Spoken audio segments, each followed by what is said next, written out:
جیسے اللہ کے نبی محمد رسول اللہ صلی اللہ علیہ وسلم کا یہ فرمان تھا، یتقارب الزمان، ایک دور ایسا آئے گا کہ زمانہ بڑی تیزی سے گزرے گا، ینقص العمل، عمل ناپید ہو جائے گا، عمل ختم ہو جائے گا، لوگ اعمال صالحہ سے دور ہو جائیں گے۔ اسی طریقے سے اسی حدیث میں ایک بہت بڑی بات اللہ کے نبی صلی اللہ علیہ وسلم نے کہی تھی کہ یکثر الحرج، ایک زمانہ ایسا آئے گا کہ قتل عام ہوگا، خونریزی ہوگی، سفاکیت و بربریت انتہا پر ہوگی۔ اور میرے بھائی، یہ وہ حدیثیں ہیں اللہ کے نبی صلی اللہ علیہ وسلم کی، یہ وہ پیشن گوئیاں ہیں جو ہمیں بتلا رہی ہیں کہ کل اللہ کے نبی نے کہا تھا اپنے دور میں کہ ایک زمانہ آئے گا کہ ظلم ہوگا، ستم ہوگا، ناانصافی ہوگی، عدل و انصاف کا خون ہوگا،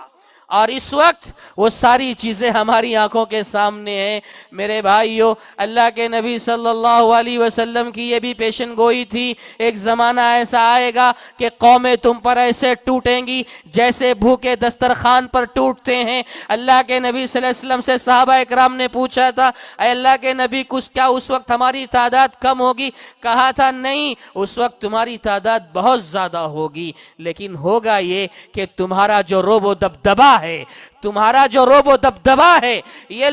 تمہارے لوگوں کے دلوں میں جو بیٹھا ہے، جو دھاک تمہاری بیٹھی ہوئی ہے، یہ ختم ہو جائے گی، اور یہ ختم اس لیے ہوگی کہ تمہارے اندر وہن پیدا ہو جائے گا، یعنی حب الدنیا و کراہیت الموت، تمہیں دنیا سے محبت ہو جائے گی اور موت سے نفرت ہو جائے گی۔ میرے بھائیوں، حقیقی معنوں میں یہ حالات ایسے بنے ہوئے ہیں، ایسے حالات میں جہاں مسلمان پریشان نظر آ رہا ہے، مایوسی کا شکار ہو رہا ہے، تو مایوسی کا شکار ہونے کی ضرورت نہیں ہے، بلکہ اس وقت مسلم اور غیر مسلم مل کر کے جو پرامن احتجاج کر رہے ہیں، پروٹیسٹ کر رہے ہیں، اور ہماری محکمہ پولیس کا ساتھ لے کر کے ہماری جو حکومتیں ہیں جہاں جہاں ساتھ دے رہی ہیں، پرامن احتجاج پروٹیسٹ جو جاری ہے، یہ مسلمانوں سے زیادہ غیر مسلم بھائی اس میں آگے ہیں۔ یہ ہونا چاہیے، امن و شانتی کے ساتھ ہونا چاہیے۔ یہ ہمارے اپنے تشخص کی لڑائی ہے، اپنی ذات کی لڑائی ہے،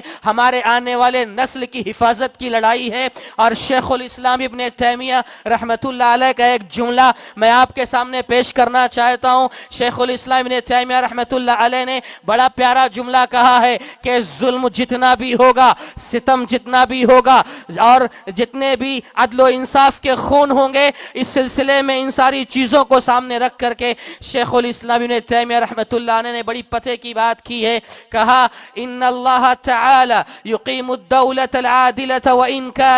وإن كانت کافرہ ولا یقیم الدولة الظالمہ وإن كانت مسلمہ، کہ اللہ تبارک و تعالی ایسی حکومتوں کو، جو حکومتیں عدل و انصاف پر قائم ہوتی ہیں، وہ حکومتیں جو ظلم سے اپنے آپ کو بچائے رکھتی ہیں، انصاف کرتی ہیں، قوم کا ساتھ دیتی ہیں، قوم کی دیکھ ریکھ کرتی ہیں، رعایا کا سپورٹ کرتی ہیں، ان کے امن و امان، ان کے سکون و چین کو برقرار رکھنا چاہتی ہیں، ظلم سے اپنے آپ کو بچاتی ہیں، تو ایسی حکومتوں کو اللہ تبارک و تعالی لمبی مدت تک قائم رکھتا ہے۔ یہ اللہ کا قانون ہے، یہ اللہ کا دستور ہے کہ ایسی حکومتیں جو انصاف پر رہتی ہیں، اللہ انہیں قائم رکھتا ہے، اگرچہ اس کے حکمراں کافر ہی کیوں نہ ہو۔ کافر ہونے کی بنیاد پر قیامت کے دن اسے جو اللہ تعالیٰ سزا دے گا وہ تو ہے، لیکن اگر کافر ہے، اس کے باوجود اگر دنیا میں انصاف کر رہا ہے،